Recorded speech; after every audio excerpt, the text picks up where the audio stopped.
Well, now that we've had some time to get a breather, maybe check online to see what I missed, time to give this another shot.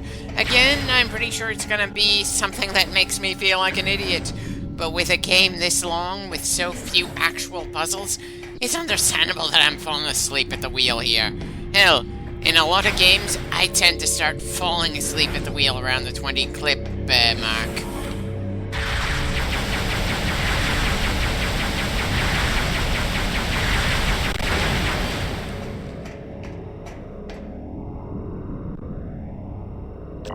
Right, back to the third floor, since the second is probably something we're gonna circle around at some point.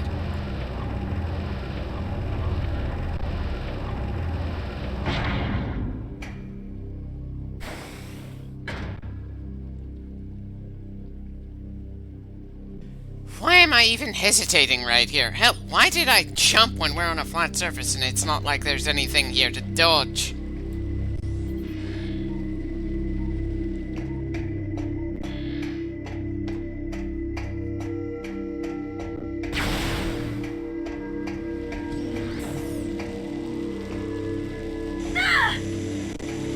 Right. Definitely getting the feeling I didn't bother to check online for the solution, so I suppose I still have that bit of honor at the moment for this game.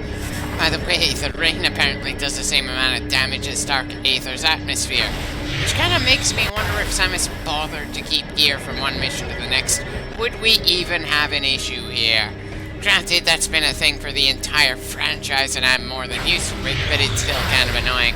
Especially when it's a defensive upgrade. Seriously, does Samus just sell some of her own stuff between missions? Because that's how she keeps paying the bills between the especially dangerous stuff? Hell, what kind of bills does she even have to pay considering we've never seen her home in any game, and she just casually replaces her ship occasionally? Does she live on a space station, on a planet? Does she ever just hunt and forage for food? Eat rations while she's away from home? Or does she pack a good number of lunches and dinners to come with her?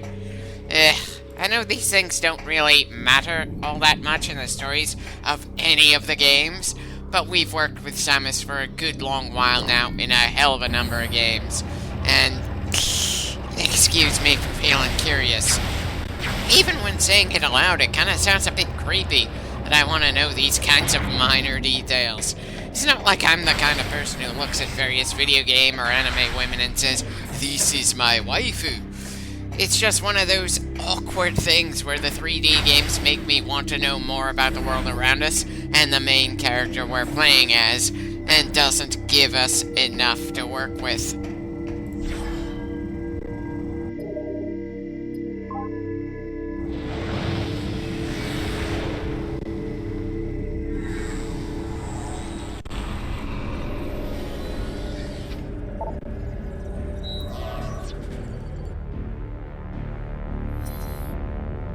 Okay, nowhere else for us to land on the planet at the moment. There is only one way forward on the third floor, and I'm not noticing it yet.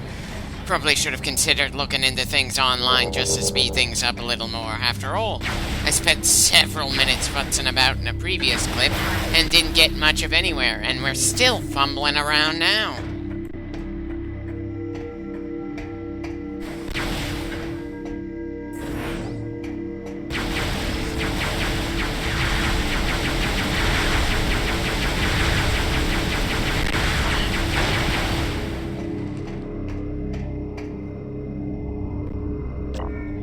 Why am I even trying to get to the second floor? Sure, I'm confused and trying to see if I missed anything, but I doubt there's some corner of that one room that we can reach on the second floor that would let us get to the other side of that cage thing.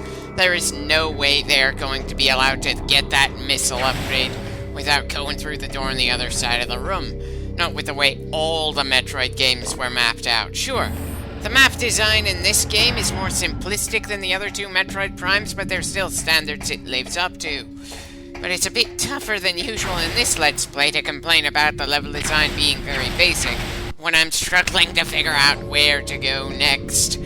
I have a lot of grounds for that earlier in the game when we were zipping through objective after objective and clip after clip, but now...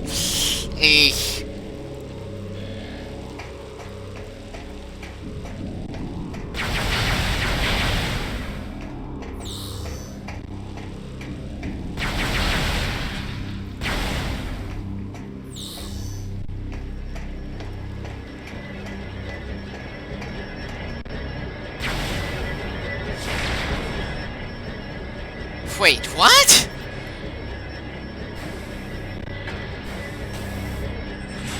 You mean to tell me that multiple times I was standing right next to the way forward, and all I had to do was look a little higher on that wall to see it? Ugh, definitely feel like an idiot after that, that's for sure.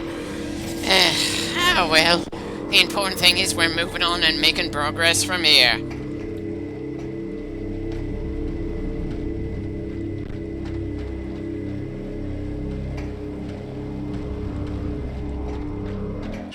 Well, that missile upgrade wasn't too tough to get, much like many of the others we've grabbed over the course of the game. A lot of upgrades so far, and it doesn't feel like as much of an accomplishment as it would have been to have this many upgrades in any other Metroid Primes. We are incredibly prepped for any fight at this point of the game, able to take a pounding and deliver one. In terms of direct combat, it's going to be tough for the game to throw a lot of genuine challenges at us. And while I know that the enemies would hit harder and take more of a beating in a harder difficulty setting, the fact of the matter is the level design and the AI wouldn't change a bit, and the items would all be in the same places. Those are the things I would very much like to have seen change on a higher difficulty setting. Hell, it's kind of like the arrange mode in the Resident Evil games. Items change in their placements, which can make certain things more aggravating as you're going through muscle memory, and then, oh wait, that's not actually in that room anymore.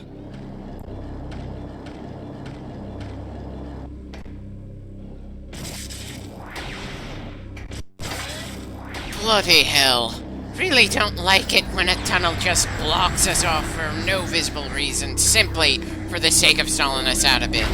I get that it's one of the ways that the game tries to hide its loading screens as we go from room to room, but there has to be a less jarring way than having a door that doesn't actually register on the map and doesn't react at all to a palm be in our way and then decide on its own to remove itself. That's definitely something I still have grounds to complain about at the moment. I think I need a fresh clip or two of smooth sailing before I can get back to groaning all that much about the level design, after I somehow managed to not notice a glowing green grabbable ledge in a red and orange environment for around 10 minutes.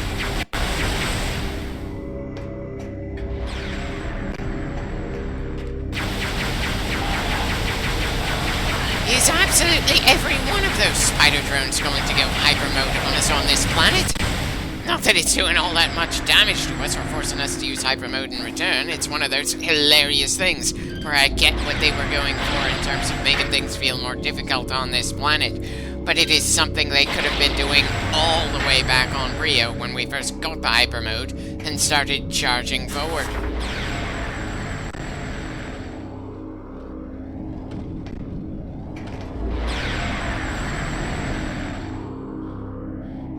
Right. Another Spider-Ball track, something for us to try to remember later on.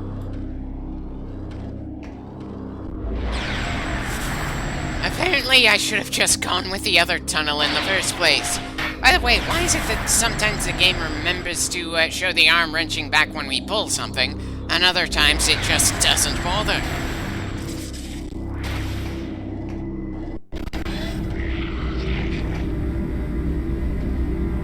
Should I ask why that pirate isn't reacting when Samus in Morph Ball form just passed by right in front of his face?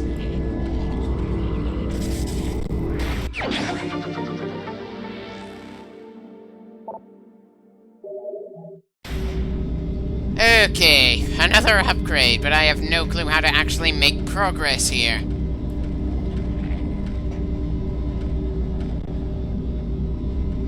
Green door, and it doesn't look like some kind of physical shield, so it's probably not a super missile door. It's an energy shield, so it's probably a good sign that we've got another beam to add on top of the plasma beam. Please don't tell me that other beam is gonna come from Cantreda when we finally kill her.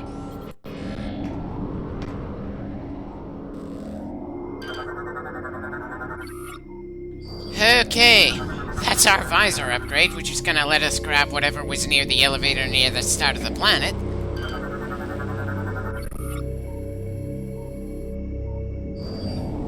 strong impact, huh? Does that mean a phazon missile, or something we need to interact with in this room? We have no way to leave the room until we get that upgrade. That certainly seems obvious here.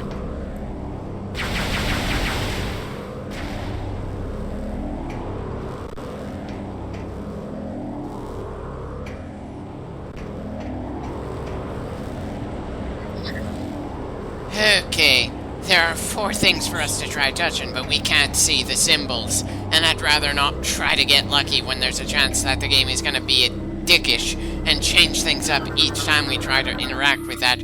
Just hammer home we need the X-ray visor to get things done here.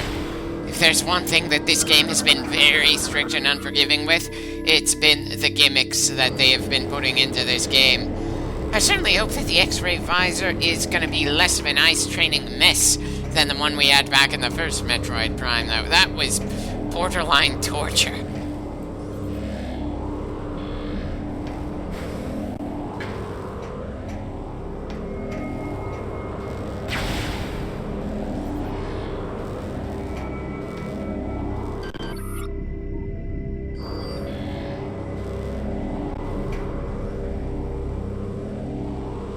Okay, seems that once again I'm a little on the baffled side at the moment.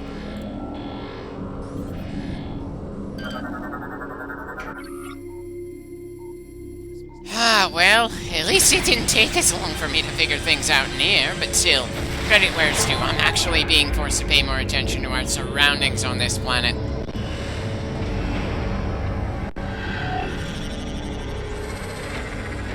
Thank you for the upgrade. We'll see just how much we like when we get used to it, though.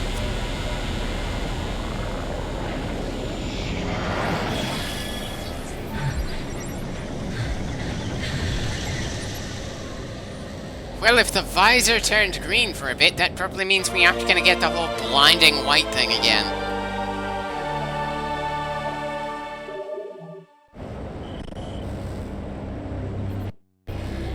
Huh. If the visor on the outside looked green after grabbing this, why doesn't the X-ray vision have green to it? It's not anything especially unpleasant to the eyes, though. That's the biggest relief. Definitely a mix of the X-ray and heat vision visors from the first game.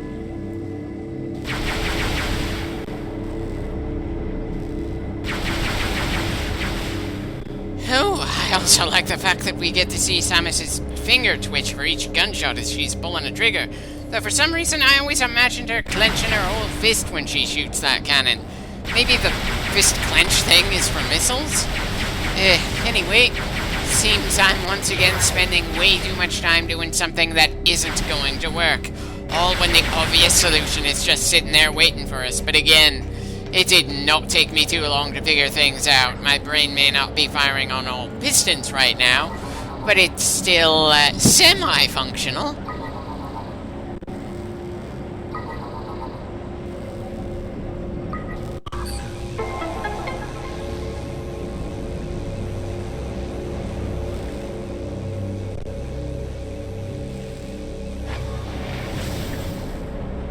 And here comes a conveyor belt so we can potentially drop an explosive on top of the supposedly indestructible barrier.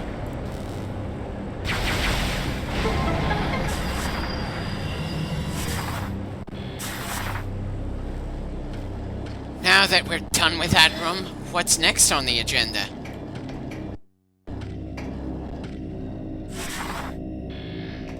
Blocked off again. This planet is certainly railroading us the same way that the others we've gone through have. No real sense of us being able to go on different paths when we're the only one available. Still, there's no getting around the fact that things have been set up on this planet feels more interesting than the other earlier worlds. And visually speaking, it's certainly got an oppressive atmosphere to it, so definitely liking it. Huh. Why feel the need to get an extra blast door to guard the other door when we don't have the means to open that door just yet? Is it just absolute paranoia based on everything else that Samus has managed to get past over the years?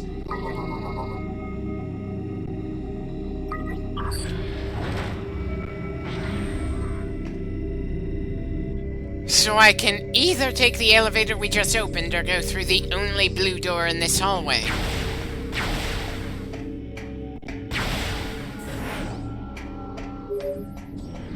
Ah, and there's the missile upgrade from the second floor. NCG-41. Can anyone read me over? Repeat. Oh, I can read you. I'm just having some trouble giving a damn. Sorry, I'm pretty used to working alone in these hostile environments in this franchise, and the fact that you're calling for help is actually a bit of a novelty. But I managed to escape. I have information about how to bypass the acid rain and get through to the seed. Well, that certainly sounds convenient. I can't really call it overly convenient, though, not considering how handholdy the rest of the game has been for the most part. Transmitting my coordinates now.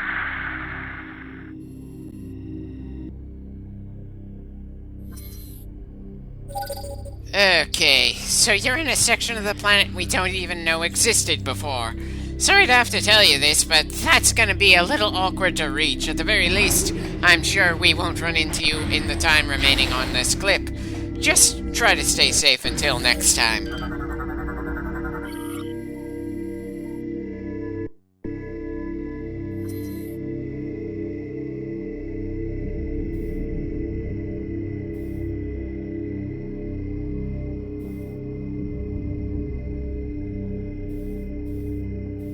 I'm sorry. This bit of lore is probably interesting, but I can't help feeling we should have gotten it all the way back in the prologue. At the very least, it would have made the whole Dark Samus running the pirates part of the main story go by a little more smoothly, even if it didn't really explain how Dark Samus was controlling those who are phase-on infected in this game, when that's never been a trick of hers before. This is Federation Trooper Enz. I was taken. I have information. Why are we getting this message repeated to us? We already heard his call for help and got the coordinates we're supposed to go to. Did the game glitch out because I tried to keep moving while we were getting the transmission and didn't just stay still for it, or is there some other reason? This is Federation Trooper NZ. Oh, for God's sakes, how do you turn this damn radio off?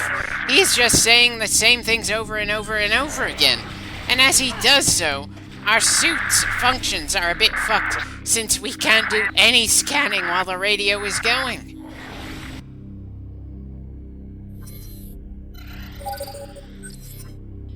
We get it already. Stop sending the transmission.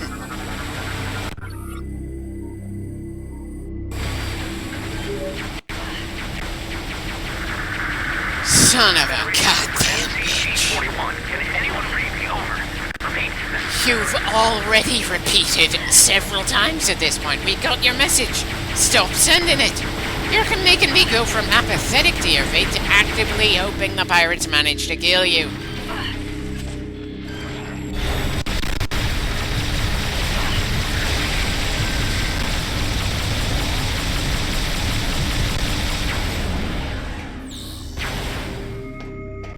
Well, at least the message disappeared on its own when I didn't hit the button for long enough. Bloody hell. We need to get back to the ship, and thankfully it's not far from here. We just need to figure out how to turn this thing so we can get to the other side.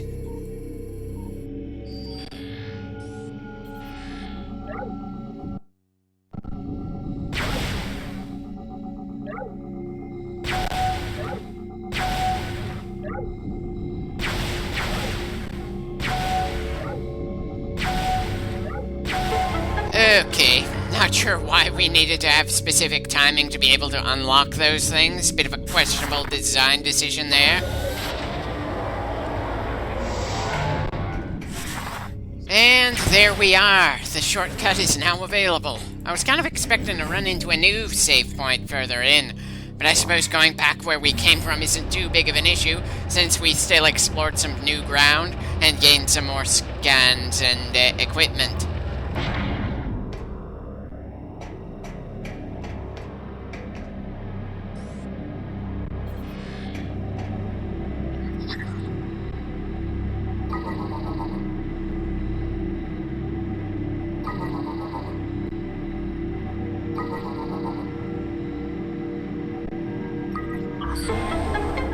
Right. Just what have we unlocked now?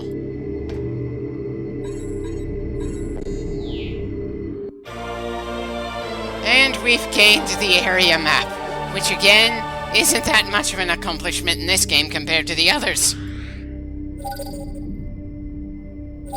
And apparently, grabbing that map gives us 2 new landing zones for some reason.